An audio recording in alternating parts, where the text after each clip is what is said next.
Hey, you there. Thank you for watching, and welcome to Forge Lines Forever. Today, I have a 5v5 custom match here on the most amazing Neuroxis map generator. So let's go ahead and get on to it. Starting off with Team 1 in the Northeast, ending with Team 2 in the Southwest. Starting off with the Stitch blue player of Team 1. It is Katsu TFC. Going to go first, land as a Cybran. He is a 1300, and I probably will shorten his name to Katsu. To his west in Chevy Crimson, we have Korn going first, land as a UEF, and he is a 1400, again going first, land as a UEF in Chevy Crimson. To his west, we have in Rust System Shock going first, land as another 1300 hit for Team 1. He is a Seraphim, and again, he is in the color Rust. In the north section of Team 1's main lineup, we have Kalza making another appearance here after his appearance earlier. We have him going first, land as an Aeon, of course, in Royal Blue, and they are a 1400. And in the rear here for Team 1, the highest rated player, tied for the highest rated player in the game, but at least on Team 1, it is the player of Forkotia. Don't know how to pronounce that. Going first, land in Ruby Red as a UEF and as an 1800. So for Team 1 side of things, we have a Cybran, we have two UEF, an Aeon, and a Seraphim. All of the races are represented with, of course, an additional UEF player. To the southwest, we're starting off with the easternmost player of Team 2. It is Zardos going first air in Imperial Grey as a Seraphim, and he is a 1000 rated player. To his west in Tropical Ocean Blue, we have Soul Ripper Noob going first, land as another Seraphim for Team 2, and he is a 1700 in Tropical Ocean Blue. To his north in Barbie Pink, we have the player of Stay Sane Zero. Don't know if he'll feel the same way after the end of this game. Going first land, second land, third air as an Aeon, and they are a 1400. To his west in Light Oak Tan, it is another Aeon player of Nemo 66 going first land, second air, third land. He is a 1200, and again, he is going as an Aeon. And last but not least, for Team 2 in the Rigard Air slot, the highest rated player on Team 2 and tied for the highest rated player in the game, it is Bottle of Water going first land. Probably going first land, second air as another Aeon for Team 2.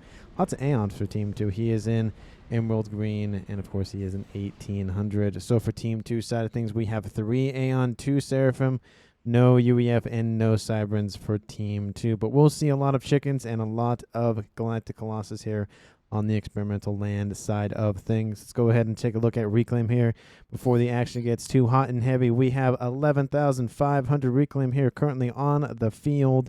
Probably was about 12K before I checked the numbers. So for 10 players, it's 1.2K, 1.2 thousand. Not a terrible amount of Reclaim for our players to scoop up, but also not a lot either. And in terms of mass point layouts for our players to scoop up, I feel like it's essentially going to be, maybe this will be the maybe the midpoint will kind of be here. But there's a group of 3 here, down here, up here, same thing. Of course, it's mirrored in the northwest and southeast.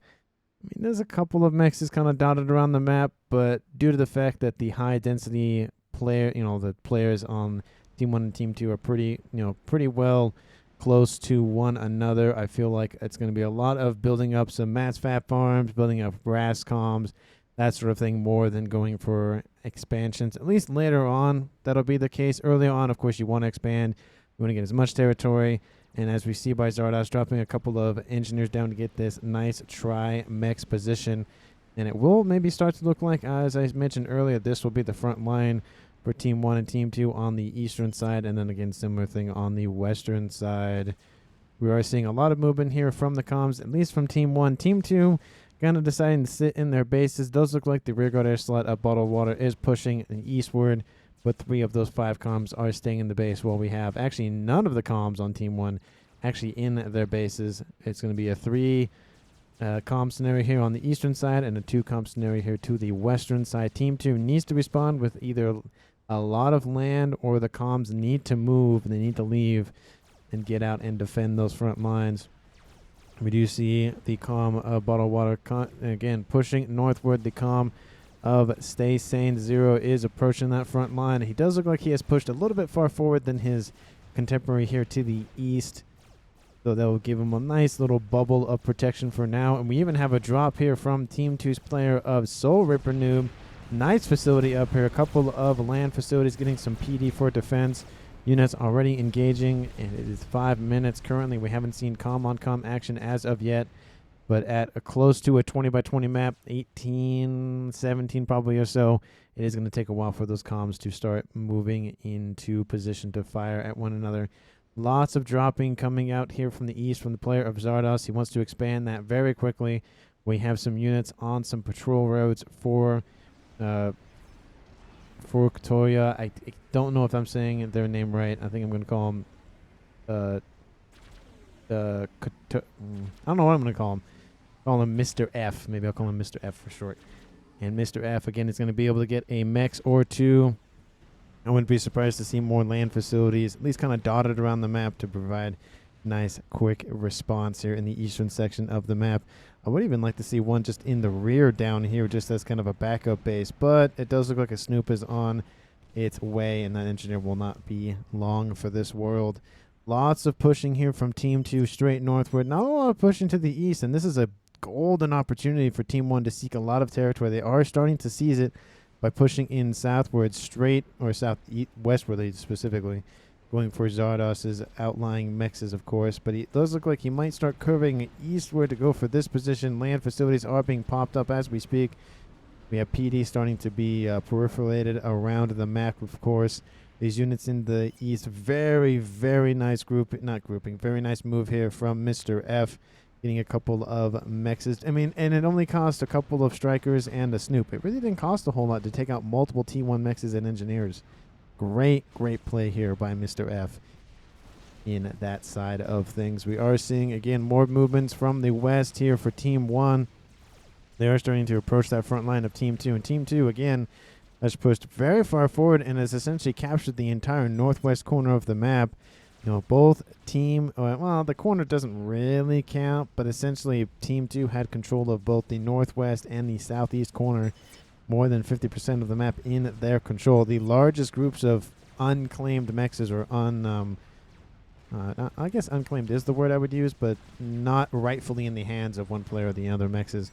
That group of units here from the north, from the player of Corn, starting to get into the main base and outlying mexes of Zardos. We have Bottled Water coming in to intercept as well. Zardos trying to defend with his commander. Is able to kill a couple of them, but doesn't really have a lot of defenses in the way. PD is coming online quite quickly. There it comes, but it's only going to last for a couple of units. These units are going to move in range. It is not a great move there. T2 Air is on the field. Would like to see at least the T2 Bull through just to be pumped out to deal with this push. But the push to the east has now occurred here for Team 1, trying to seize this position. They will claim that quite easily, and there's really nothing else to defend, so Team 1 has essentially the entire eastern side, you know, available to them, not necessarily under their control as we speak. Nano Repair with gun already on board here for System Shock in the north. Comm of also trying to move northward. Maybe he's trying to just solidify this position so there's no kind of floaty, naughty nonsense. With, of course, the Zooey spam out from the Seraphim player of Soul Ripper. We do have some response units out from Zardos, but I feel like at this point Zardos is more concerned with holding the enemy off versus actually reclaiming conquered territory. You can see not really a lot of effort to go after these mexes here. There is one mex on a plateau, but it's going for an upgrade as we speak. It's being assisted, trying to get as much mass out of it as he can. Speed on the way for Bottle of Water, going to go for range most likely next. We're approaching the 10-minute mark. No one has died as of yet, but of course that can change at any moment. The comms on Team 2 do see the comm of Nemo here walked all the way to the north and is going to start pushing that front line for Team 2. They need some sort of victory in the land scheme of things because they have just lost the southeastern corner. Land fight does engage. It is Thams and Zooey versus Aurora and Fervors. So Aeon versus Seraphim units. can see those look like the FAMs kind of outnumber. Oh, they definitely outnumber the Aurora now. The Aurora are not good at close range due to their laxing in hit point numbers. You can see it's 280 versus, it's an air gun. 280 versus 155, so essentially double the hit points per THAM. It takes longer for those Aurora to chew through. They're built for distance, not for close encounters, but Nemo completely surrounded here. Maybe the player of System Shock will let him go. They don't want to kill off an early player this early just due to the fact of giving all that eco to somebody else on Team 2. But maybe they'll go for it. Who knows? No, I think Nemo will get away with this. He will get a rank of veterancy soon. That'll boost his hit points up. There are reinforcements to his system. Advanced range is on the cards here for Stay Sane. Speed on the way for Kalsa. We'll probably go for range and then advanced range after that. Units are punching in from the west for System Shock to help close this gap out here from Team 2. We'll do a great job of doing that. Team 2 still holds control of this. I don't even know what to call this position, but this frontline position.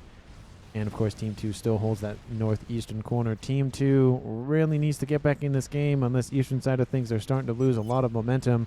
They had a lot of it, and then they lost a lot of it. So, not going well. I would like to see that at least the Calmo Soul Ripper push eastward to help assist. A couple of engineers isn't going to do a whole lot against the T1 army, especially with T2 on the cards here pretty soon. It looks like everyone, at least on Team 1, except for the player of System Shock, does have T2 one form or another. But we have T3 Air on the cards here from Mr. F producing some ASFs. And then he'll produce, looks like a... No, he's not going to go for early strat. It's kind of disappointing. But, you know, Team 2 might have it. Yeah, they do. They're doing the very similar things. Does look like they're getting nice little spy planes out to get a nice readout on their opponents. Of course, always very important to get your intel because the more you know, the more you can prepare for. But 2 comms versus 1 here in the north. We have, of course, System Shock with Nano and Gun. Not the advanced Nano, but at least some sort of Nano. That will provide a decent chunk of hit points for him. Stay Sane trying to hold off with his advanced range and speed commander while Nemo reps up to at least, I think that's the speed upgrade. Again, we have Aurora now being used at range against the FAMs. This is a good engagement here for Team 2. They're staying at range, so using that advantage. We do see some T2 pillars on the field here for the player of Korn, and of course System Shock. That's a different player. Using his comm to at least get a lot of damage. Nemo is in the yellow, below 50% of his hit points. And even if it's a 2v1 scenario, not the best situation for Nemo to be in. System Shock is losing a lot of hit points very quickly, though, even if he has 76 hit points a second. It's really, you know, in this 2v1 scenario, you really want the advanced Nano. I mean, yeah, Nano is nice, but you need that extra beefiness. But Nemo will have to retreat at 2,500 hit points left on that chassis for that commander. They saying trying to use that advanced range and gun commander, the Aeon Sniper commander, to push Team 1 back. But a lot of T2 units with shields coming in the mix and PD coming online as well will force Team 2 back and allow Team 1 to take this territory, or at least hold this territory here for now. And in the east, we have similar things going on. Nice, very far forward T2 radar online for Katsu. You can see this is the range that he can see, and his teammate can see. They can see almost all the way into the main base. You know, and you can just see the vast, like, this is almost a 20 by 20, and this is only what a T2 does. So you really got to get that. That'd be great for T3, and using, of course, the land as a way to obscure at least some of the bombs coming in to go after that radar. Would love to see a shield, just even if it's just like the very, very wimpy Cybran T2 shield, like the tier 1, just to protect some things here. But it does look like he is going for missiles and launching them soon as we speak to go after very vulnerable mechs here. But we do see some TMD coming online to protect that investment here for Zardos. He's not going to take that lying down to the north. Still, this is where most of the action is happening. The southeast section is just kind of just hang out, build some missiles, build some radar, just kind of, you know, not worry about a whole lot. Of Oblivions versus Triads, of course. Triads, of course, there really isn't a difference. They have the same range. I don't know if...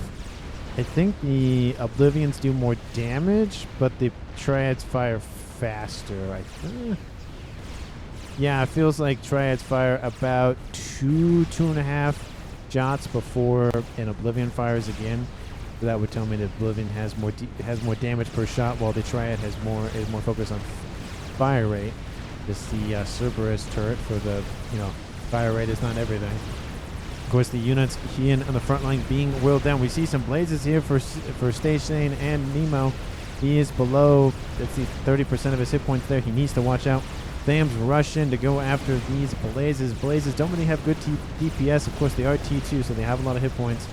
But essentially the Thams being used as cannon fodder while the Triads keep inching their way forward and forward. The Oblivions are taken out. T1 PD trying to do what it can to hold off Team 1's player of System Shock, but this position is going to fall. It may last a little bit longer, but System Shock just really pummeling Team 2 here.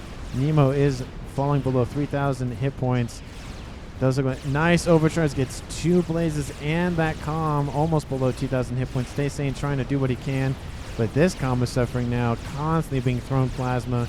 This T1 PD should be going after the calm, but they're trying to focus on all those artillery. But Khalsa coming in from the east for Team 1 to assist. It is an Aeon Sniper Commander with the first shield. I love to see that shield being used. 8,000 additional hit points. That really makes a lot of difference here in this game. Just an Asylum for Nemo will stave off 3,500 hit points of damage, but then is immediately killed off by that overcharge hitting the shield, essentially overwhelming its capacitors and killing it off. But Nemo walked too far forward, and now is going to be the first kill of the game at 16 minutes. And who gets the credit for that kill? It does go to System Shock.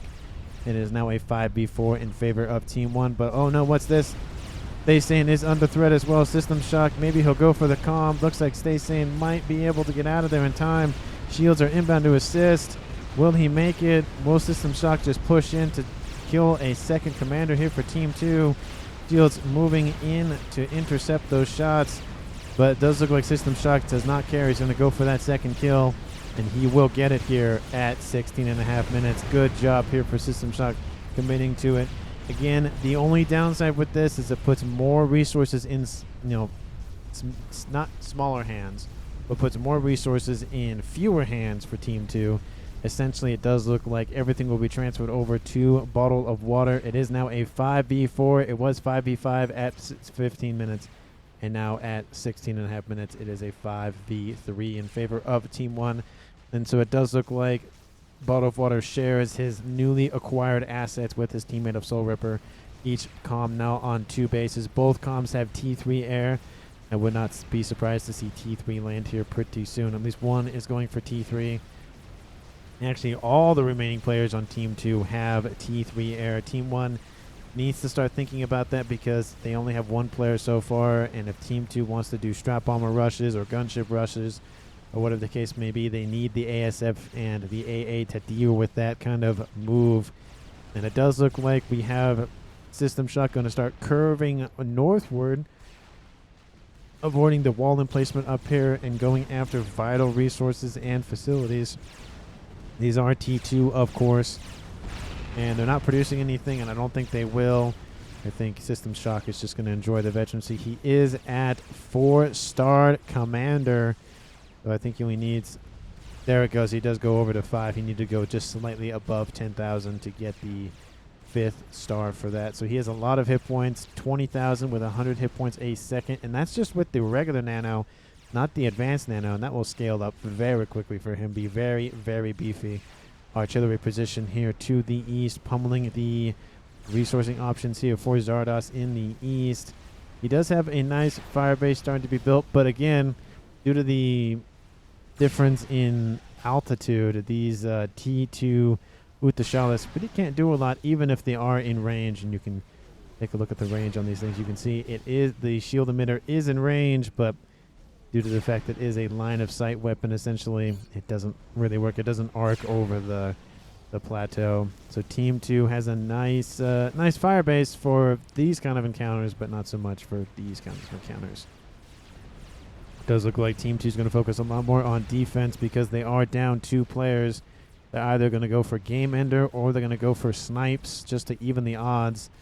But again, Team 2 relishing in the fact that even though they lost 2 players, they lost APM, they lost all that stuff, they have gained a lot of resources. I mean, not to be selfish, but for themselves, to increase the rate at which they scale their ecos quite nicely. We see the highest rated eco player in the game currently is Bottle of Water at 400 mass a second, while we have Soul Ripper at 260. We do have a couple players on Team 1 at 200, but as you can see by totals, Team 2 is, you know, in the head, not in the head, but ahead a little bit, but that will probably scale a lot better because you have more resources to be like, oh, let's go for T3 upgrades. Oh, let's go for RAS comps. Oh, let's go for mass FAF farms. A lot easier than you have to, you know, very much budget what you have access to for the current moment. We have T1 PD versus T2 PD, and it has broken through the shields. Zardos, it was an interesting move, distance building this, but it doesn't look like it's really going to work. Now we're going to have T1 versus T1 and T2. That only goes one way.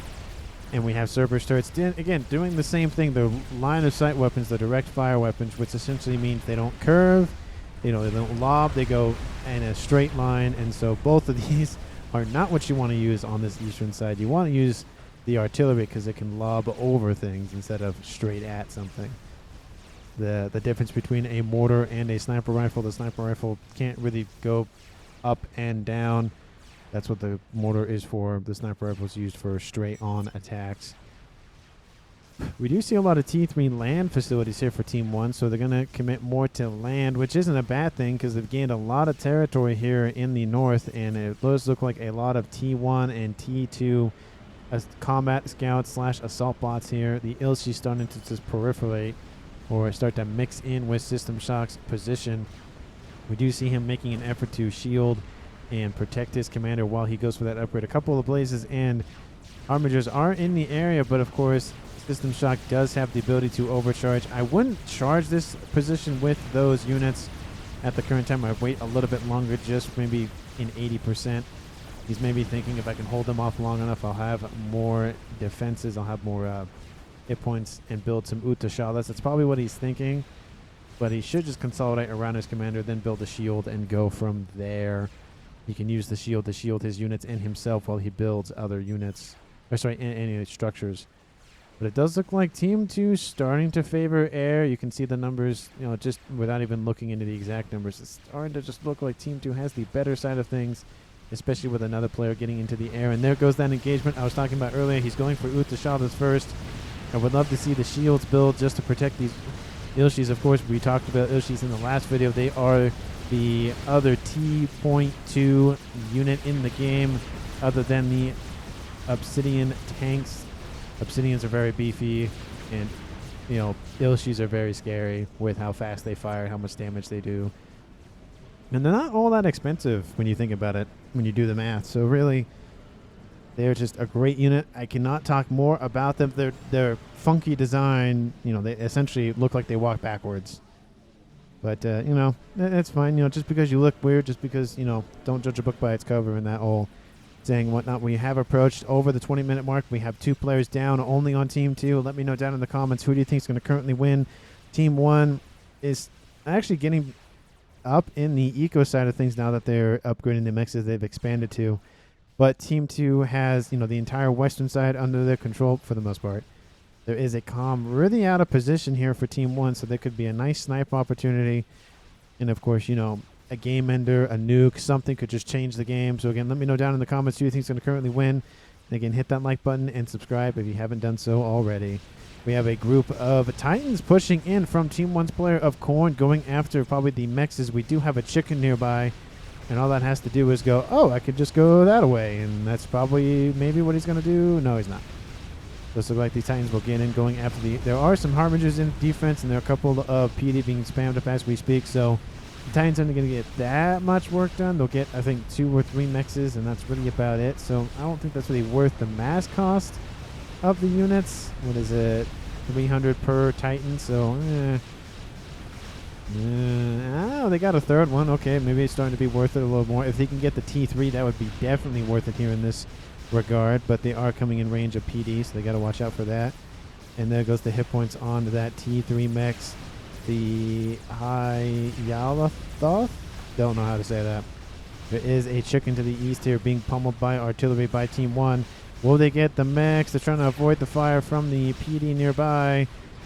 Looks like they're just going to commit to the bit and go for it. They'll get a T3 mix. Now this push will definitely be worth it. And they don't get it at 45 hit points. It's not dead. It's not dead. They turn back around and go, oh, it's not dead. Oh, okay, there you go. Satisfied their caster? I killed it. And I'm like, yes, I am satisfied. You know, it's always sad to see attacks like that be like, oh, it was so close. Just a couple more shots. We have some broadswords here for Team 1. They'll be eviscerated by those ASF forces. But 1, 2, 3, 4, 5 mechs here for Team 2, 2 of which were T3. That is a huge amount of mass to lose just for a squad of Titans. And now we have a chicken going after this artillery position. The artilleries are actually being reclaimed, scooping up the mass because they know it's not going to last very long. The engineers do reclaim the mass. They have finished their job.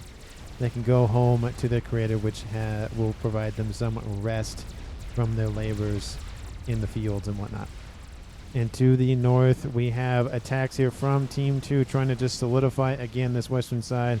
It is again Ilshis against Harbingers under a lot of shield coverage, so even though the Ilshis have a lot of damage capabilities, they really can't mitigate that due to the fact that, of course, there are shields actually enclosing in around System Shock. He has a nice line of Utashalas and one Zathutham? Zathutham? Yeah, I think it's Zathutham. Maybe that's how you say it. We have sniper bots here to the north, though. They'll take out those Ilshis before units can engage and force them under shield covers. There's only one shield. It is 13,000 hit points of shield. It's a lot of damage, but those Harbingers are not stopping anytime soon. Utashalas are going to be hard-pressed to be able to withstand this push. And that com will push forward at 23,000 hit points. I would have liked to see the advanced nano on that commander, but now with the firepower from the sniper bots and the Harbingers, I don't think it's going to go well for System Shock. And now they're going to counter kill here at 25 minutes. He's still not dead. He's below. Oh, there he goes. I was going to say he's like below 500 hit points. That is a kill for Team 2, dropping this game now to a 4v3. Still in favor of Team 1, and everything will be handed off to, it looks like, Mr. F, but maybe he'll give that over to probably Kalsa or maybe even Korn to manage the front line. Probably Kalsa, just so that they can manage the western side, and then Korn can manage the eastern side. Would be my guess. Or Mr. F can just keep everything himself. That also works too. He probably needs the mass to pump out more ASFs and whatnot. And now that force of Harbingers and more reinforcements coming in. This front line is starting to collapse for Team 1. They did such a great job. They had System Shock hold this position quite well, but I think he pushed too far, too fast, and was not able to respond to the incoming T3 threat. And there are, of course, more units inbound all the time. That is actually a decent amount of Harbingers at 26 minutes. Looking at 42, of course, I'd say 2/3 of those are en route. Mainly, I'd say about 25, 30 of them are really on the front lines. That number's going to change all the time, of course. There's any sort of experimental on the front lines. And the chicken has pushed all the way to the original front line for Team 1. And Team 2 has started to reclaim this position. They've lost the mojo in the southeast, and now Team 2 still will now hold on to both corners essentially at 27 minutes. They lost it for a period of time, but they have gained it back. You can see with just what one experimental can do early on. Harbingers roaming the fields, pillaging, destroying everything in their path. Scorched Earth policy here for them. There is a crab. Those look like UEF player built at, so he's not going for FAF. He is going for FAF point now, but the comm of Mr. F control. Hold on. Did he leave or did he just control K? Got all maps. So that's what you do. All is I was the time 2v1. Listening to the unit. No plane 2. I don't know what that's about. Just doesn't really look like there was really an explanation for that departure. Maybe we'll see something in chat. But I always like to pause it just in case I miss something. System Shocks says something about that in chat. But now transfer of control will be given over to Korn. And it is now a tie game at 27 minutes. A 3v3. The highest rated player on Team 1 control K's. That chicken. Where did it go? Oh, it's still down here. I was like, where the heck did it go? It gets surrounded by Team 1's forces. But that is a lot of units. That is going to appear near and takes out a chunk of them just with the explosion of the Ion Storm. A lot of units will fall in that engagement for Team 2. Nice, kill beyond the grave kind of scenario. And now look at this. Team 2 is in Team 1's main territory. And all it takes is a nice push to take out Khorne's newly acquired territory. Khalsa is over here to the north, just hanging out with their commander. There is a Colossus and a Crab coming in to intercept. And I feel like in this scenario, I don't know, when do you go after first? There's a lot of sniper bots. I would keep them here and then let the Crab come to them. The Harbingers are going to engage the Colossus, which, that's... the only thing I don't like about that is they're engaging the PD as well. I would probably go after the Crab, but I don't think that's really enough to really deal with both of these because they're both in range of one another. Really, it's just a, between a rock and a hard place for those units. Nuke, I noticed earlier while I was looking at the death of Mr. F, and it has been launched by Team 1's player of Katsu at TFC, not FTC. Does look like he's going for Zardos. Zardos does have a SMD. It is not loaded, and I think there are just units going to get out of the way. Yeah, it is going for Zardos on the front lines, trying to just deal with the front line, allow Team 1 to come in and reclaim it once. It was Team 2's, and then it was Team 1's, and now it's going to be Team 2's again, and maybe it'll be Team 1's once again. But it's going to land. There it goes. Apologies for the really weird zooming in and out, but there it goes. Kaboom. The third prettiest nuke in the game takes out all of that air grid, takes out the core mass. The T3 land facility is still online, thank goodness, here for Zardos, but that is pretty much all he has to his name for now. Has a secondary PGens online. Secondary PGens for his RAS comms. Oh, no, he's going for overcharge commanders. Those combat preset commanders. That was the word I was looking for. Planes, says System Shock. Oh, he's not producing any planes. Oh, that's what's going on. Looks like Team 1 has to, restart the production facilities after the transfer of control, because that's just what you got to do. And Team 2, again, starting to be pushed back. Once again, they weren't able to capitalize on the territory they gained. They pushed too far too fast. And now Team 1's going to just scoop in, take everything that was rightfully theirs initially, and then there's just rush in. There's only engineers to really defend against this push, and really Team 2 not in the best situation here on that northern side. They have a decent sized air force between the players of Soul Ripper and Bottle of Water, but they are seeing some gunships as well. I don't see any sort of game ender thing. You should be seeing some SMDs be built. There is one back up here, and it's going to be loaded here pretty soon. There is some Colossus being constructed here. Of Bottle of Water hiding in the water, of course, because you got to protect that commander. And I don't see any other things. Secondary SMD being built. Another SMD being built. So a lot of effort to build SMD. And now, if I was Team 1, I'd say, well, if they're going to focus a lot on SMDs, my nuke is useless. He could keep it to take out, maybe get a lucky kill on the ASF, so maybe go after this position, go up something up here. There is a Omni station up here. Taking out the Into would be great, but I feel like you could even just reclaim that and build artillery at this point. He is there, Cybrin. He could go for monkeys. He is building a Crab as we speak, so maybe artillery would be a good play, because the nuke is essentially a moot point unless you can assassinate multiple SMDs. And at this point, with Team 2 scouting constantly their main territory front line, and as well as producing, we have some restorers, we have gunships, we have multiple groups of ASFs, and we have a small group of ASFs for Team 2's player of Zardos as well. Sniping isn't really on the cards here. So I'd focus on something that can deal damage, which artillery can do that. It does look like we have those Volthus trying to do what they can against those Colossus, but there are some Redeemers in the area to just annoy. It does look like there was an engagement. Team 1 won that engagement and was retreating. It does look like that Fat Boy was finished, as now he's just going to punish all these engineers.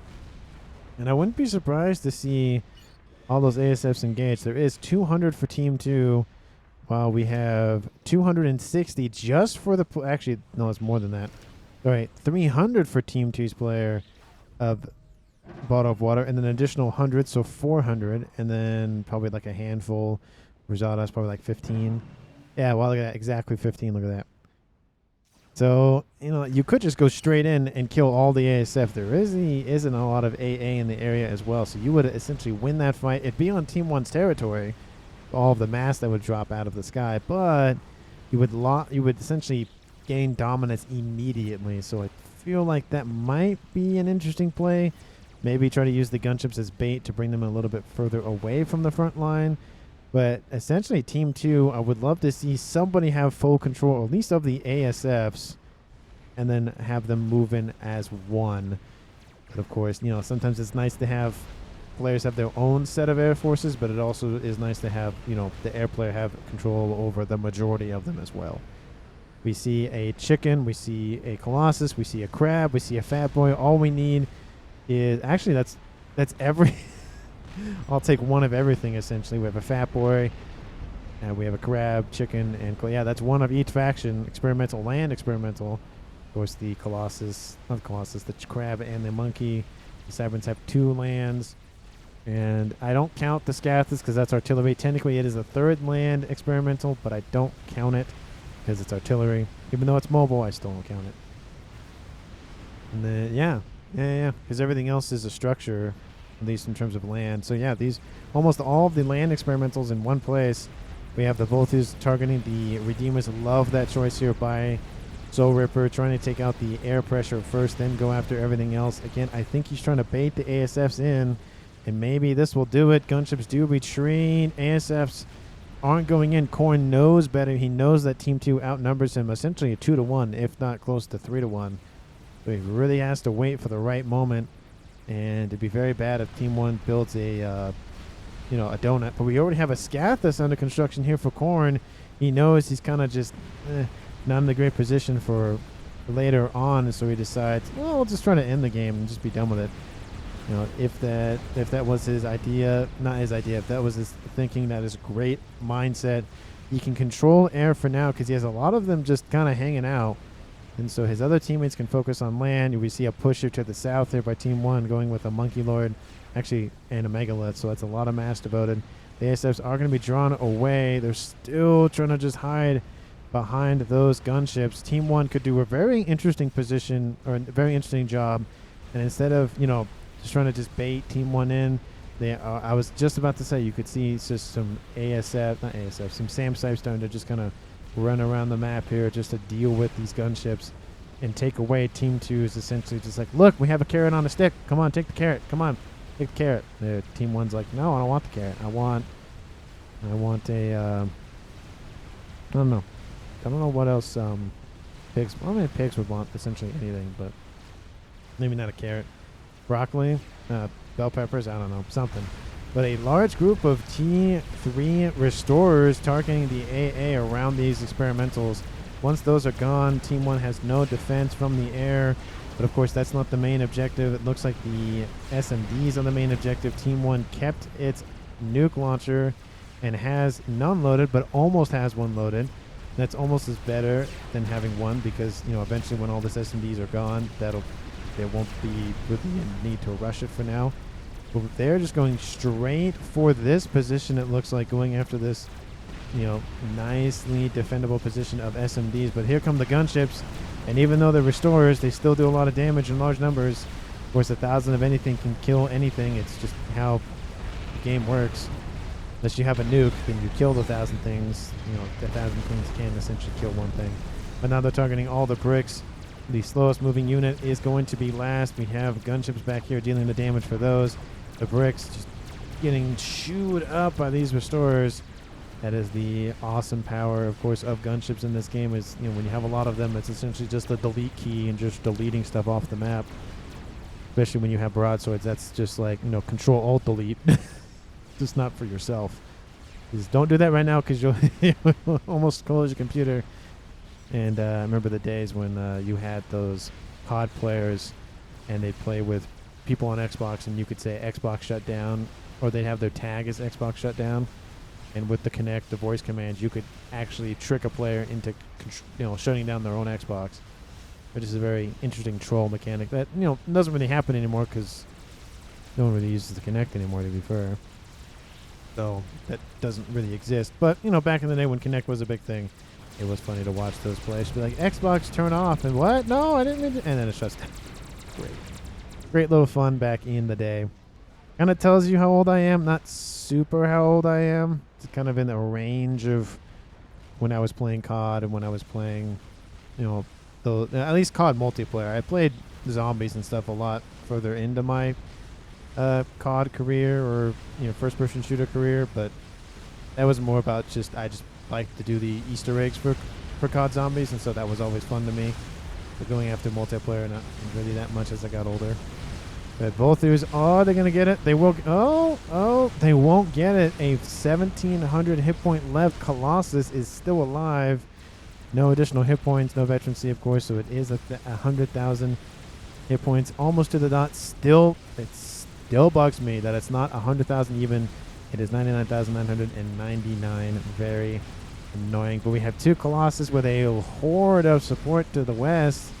And the front one goes, don't like this, but we see two Colossus and a Crab and a Chicken, of course, and there should be a Fat Boy. That is some gunships for Team 1. And they're going on the edges of the map here. You see they're trying to skate or go around all of the SAM sites or AA emplacements that have been sprung up to deal with this. We can see more and more of them, these flares being built. And the Washer on the front line going after the AA and land forces. I love watching the new bomb, and kaboom, takes out a large number of those land forces, opening the door for Team 2 to rush on in. But their ASFs and gunships went north.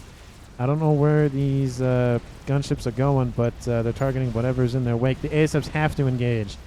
Team 1 is going to lose a lot of things if they don't engage. They have to do it. It's not a ifs, ands, or buts. It is a must. I would like to see some flak in there. There go the ASFs. They've finally been given the order, and that's a lot of SAMs to fight over. The problem is that even if Team 1 takes out the ASS from Team 2's player of Bottle, we still have the forces here from Soul Ripper, but he's charging those in, and they're going after Korn. He's underneath shield coverage. He does have the 19,000 hit points shield for that, but a lot of those restores are being dealt with. ASFs are brought in. The ASFs from Team 1 are doing a decent job, but they're starting to be whittled down. I think the calm is gone here. It's going to be a 3v2 game here pretty soon. There he goes.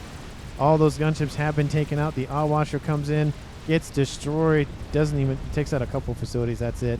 But now it is a 3v2 in favor of Team 2 for the first time in this game. They're in the lead of Commanders left alive. Korn suffers a blow to the gut from Restore's Gots to hurt, but the Colossus. The Scathus is almost constructed. They need to be given the order to restart that, because that will be Team 1 saving grace here. We have a monkey versus a crab, and it does look like the monkey will focus the crab. You can just the monkey will focus the chicken, excuse me, not crab, and will not kill it off, unfortunately. Just the chicken has 4-star veterancy, so a lot of extra hit points. Here comes another Washer to the east.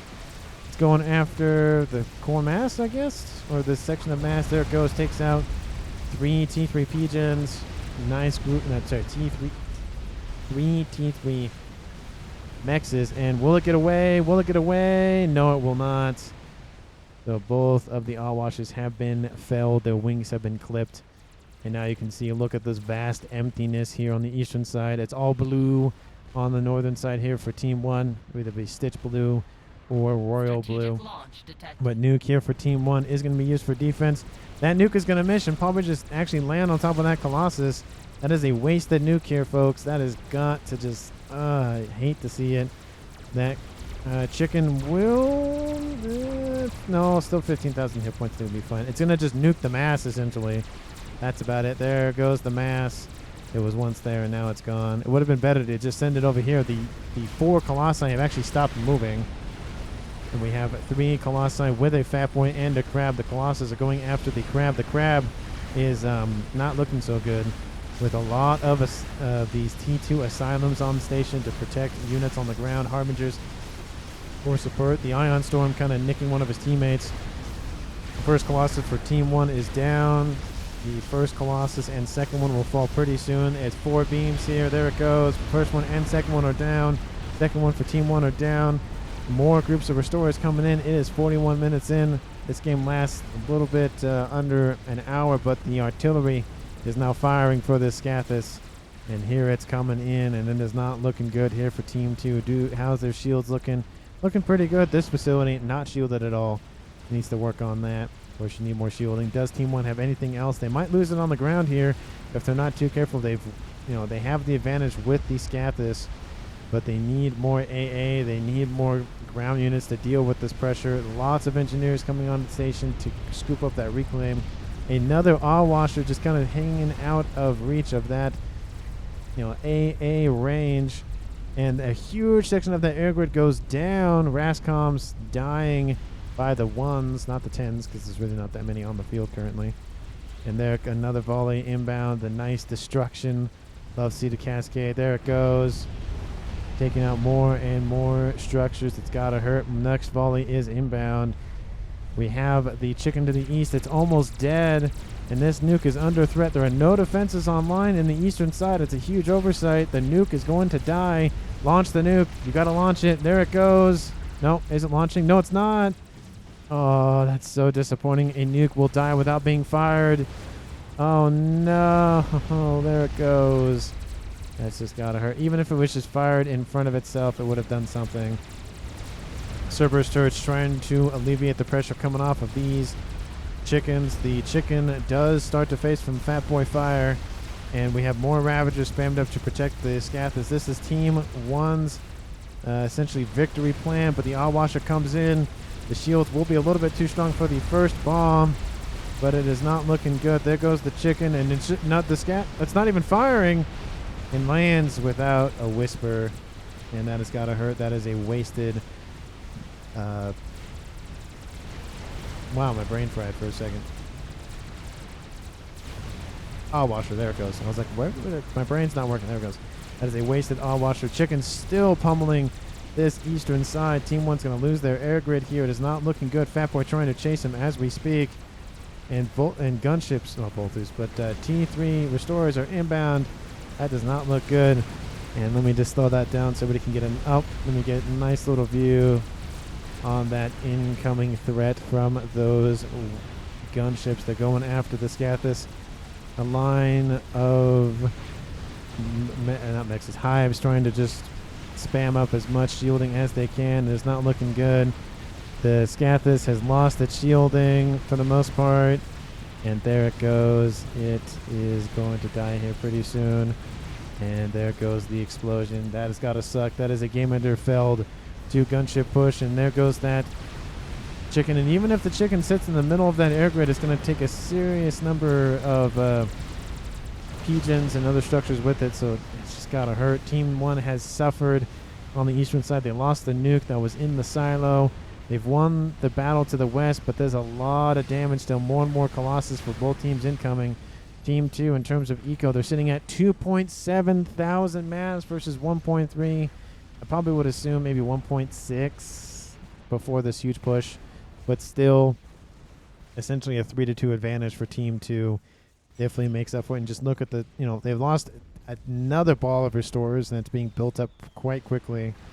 Zardos, just kind of spreading out here on the eastern side. Essentially, it is Soul Ripper and Bottle of Water driving this thing home for their teams. You can see the green and the blue just start to push in on the Stitch and Royal Blue. We have lines of PD, lines of defenses being eradicated by lasers. And it's not looking good here for Team 1. They have a chicken halfway complete, almost halfway completed. Crabs are being the focus here. It should just focus the experiments until it's almost done, or halfway done. And Colossus, it doesn't look like Team 1 really has any, idea on how to continue the game. Their plan was the Scathis, and that died, and now they don't know really what to do. We have chickens running a map, taking out Rascoms and other sorts of things, defenses. And it's not looking good here for Team 1. Looking good for Team 2. It is 45 minutes in this game.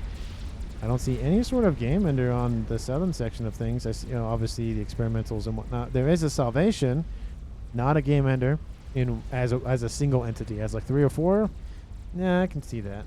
But even with the destruction of a decent section of air grids for both players, they're still pumping out ASF, still pumping out gunships. It's at a reduced rate, but they're still pumping them out. They've switched all that production to Colossus. They're going to win it on the ground here. And a chicken to the east for Zardos, saying, I'm here. Look at me. Pay attention to me. Be distracted by me. And it does look like everything is handed over to Khalsa. I think Katsu is going to throw in the towel here pretty soon. Of course, that's, giving everything to one person is probably the best idea now. 1.2 thousand mass here. We could also be able to funnel into experimentals and defenses. But this eastern side, middle side, not really going well. The western side also not going well. Colossus are just roaming the map, killing everything in sight. Engineers on station, scooping up all the mass. And currently still on the map, we have 742,000 reclaim, almost 750,000 mass on the field. A lot of that just to do, of course, to the Scathus, but still, it's a lot of mass. We have Colossus chasing Colossus, chasing Colossus. It's a very interesting concept here. And these Colossus on the front lines taking a lot of damage. Otham takes, no, don't take me. Oh, he's alive still, but he's going to die anyways too. Friendly fire. That's got to hurt. And there goes the other Colossus here. Team 1 was able to stave off that tide of incoming Colossus, but still they have an uphill battle to climb. They still have to deal with chickens roaming the map on the eastern side. ASF pressure still from Team 2. And, Team 2 does have that salvation. It has now been completed, and that thing is going to rip through shields. And I don't think the game is going to last very long after this. We have a nice big push here again by Team 2. A lot of it is engineers. They're filling in for their combat brethren because, that's really all they got. Shields and NGs. So just reclaim the Colossus, I guess, is the goal here. 2 versus 1. 2 are very wounded, though. Shield actually, is that? No, it wasn't protecting. It looked like it was. So at full health, Colossus, though, is going to be a nice veterancy here for this first one. Being able to rep up some hit points quite nicely. And some restorers will come in and assist. I think even if this one wins, there's still 2 more incoming. There is 1 incoming for Team 1 and a second one. So it's still a 1-to-1 kind of scenario here. Grabs to the east being destroyed by chickens. Or at least the iron storms of dead chickens. But there goes that Colossus. It is down and out. Team 1 needs some more AA to take out these restorers. There's Shonky Katsu does issue the control K. Didn't really have much left in the tank just due to the fact he shifted everything over to Tulsa. And now it is just 1v3 here in favor of Team 2. To the north, Colossus still being pummeled by restorers. Restorers making a big appearance in this game here for the Aeon player. A bottle of water. Colossus doesn't even care. It's just keeping put. Just keeps on walking. Doesn't even, care about whatever else is going on. Does look like the Scathus is not Scathus. The Salvation is focused on the old dead Scathus position. We have a group of Rascoms, and the Com up to the north has a bunch of T1 torps to prevent any teleporting nonsense. And realistically, I don't think that was going to happen anyways. So nothing to worry about in that regard here for Team 1. But Blaze is coming in. They're cheap units. They move decently quick. Lightning tanks trying to do what they can to hold off those restorers. And now when they come in 1 by 1, it's easy for Team 1. Not so much in large numbers. Need some flak in there too. I get the direct fire weapons and missiles and whatnot, but you need some flak because they do sit in large clumps. And this could just be a lot of AoE damage constantly. But look at this. This restorers are just ripping this Colossus to shreds. It wants to stay standing, but it's just suffering. It's suffering, and it just wants to lay down and go to sleep. And that Salvation still firing, going after secondary air grids, going after those cascade explosions. Not really going well for Team 1. They need to get some shields up and running. The second one under construction, just not even going for Paragon, just going for Salvation, says why not. Donut completed, second one coming online. I mean, I don't think you need it though. Team 1 is really hurting. There's no chance of a comeback. It's now essentially just a survival match. How long can Team 1's play of Khalsa stay standing? They've done a very good job so far, making it to the 50-minute mark. But there's a lot of dead bodies. Have we hit 1 million mass on the field? No, it's dropped just due to the loss of that mass here for Team 1. Well, they scooped it up. One of the two. They probably just scooped it up. But that chicken comes in. Team 1 hasn't learned their mistake yet. It's going to take out everything back here. The air grid will go kaput. They won't have any air forces left standing, and now they're going after, production facilities for the experimentals and going after SMD. Does Team 2 have a nuke launcher of some sorts that I don't know about? Yep, it is by Zardos, and 2 missiles are almost loaded. I'm actually going to load. Well, I'm going to watch it tick over to 2. There it goes. I was like, I want to watch the number go up into the west. And that second second salvation has been stopped. Doesn't look like they're focusing that for now. Oh, they need more pigeons, I guess. But there goes a nuke launch here from Zardos. First nuke up Team 2. This side of things at 50, almost 51 minutes. The SMD are being targeted, and that is the beginning of the end, folks. Going for this core mass position up here. The chicken is dealt with this eastern position. We have some Ravagers trying to do what they can, but there's still a lot of health on that chicken. It doesn't really matter. This pigeon will take on a nice section of those engineers. Reduce the build power here for Team 1's player up Khalsa, and that looks like it is going to be it. Look at this, just the range on the where the deaths have been for the Colossus. They've made it all the way to here, starting out from here. It's a decent line of just dead Colossus for both teams. But you can see the movement has been more and more in Team 2's direction, and this Zar could just go straight in, but they don't want to just lose it. That would make sense. We have a lot of these wave breaks, the T2 torque launchers, trying to hide comms in there, trying to make it look like there is a comm hiding in there, so more resources are, switched over to that position. But it does look like Team 2's player, Bottle of Water, is just going to have a bunch of units float over the water and call it good. Colossus trying to just intercept them, but at 41.5 minutes, it is not looking good. Team 2 also has a separate artillery in the form of a eveything. Building almost done with the second one, so really does not going Team 1's way here at the, let's say 45-minute mark, 40-minute mark. It does look like the chicken will eventually be killed off, but this entire northeastern section is gone. A couple of core mass are still online. It doesn't look like that nuke landed. I don't know where it fired. Yeah, the nuke fired. I don't know where it went. I don't see any SMD online. Looks like, oh no, there it is. There's the nuke. There's the nuke incoming. Oh, it's going for the rear. Are they going to get the comm with it? I think they might. Let's see. It's going to land. Is it going to be close enough? Kaboom. Does take out the comm. And that is a victory here for Team 2. What a beautiful nuke to end. What a nice game. Appreciate everybody watching to the end of the video. Please like and comment down below what you have enjoyed in this cast particularly. And again, thank you so much for watching.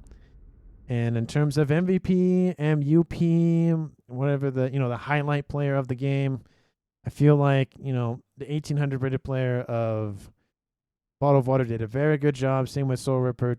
He grabbed the northwest corner, held it for essentially the entire game. Did not lose it once. Had some incursions, but that's really about it. In the southeast section, we had Zardos early on grab this, lose it. Obviously was able to eco up, come back in, take it over, and essentially held it for the rest of the game. So at 1,000 rated player, I think I'll give it to Zardos. He was very solid. He was being pummeled in the east for a while. He held strong. He had some incursions, quite often, but was able to build a nuke, artillery, assist his team quite well, and had a nice chicken play of just running up the eastern edge, killing the nuke, killing the air grits. I would have loved to see the Awashers do a better job, especially this one, because it just floated there and just kind of hung out. But besides that, I feel like Zardos deserves the underrated player of the game award, most underrated player of the game award. Please, of course, let me know if I'm on the right track, not on the right track, right, wrong, whatever your comments. I want to hear them down below. Again, thank you so much for watching to the end of the video, and I will see all of you in the next one.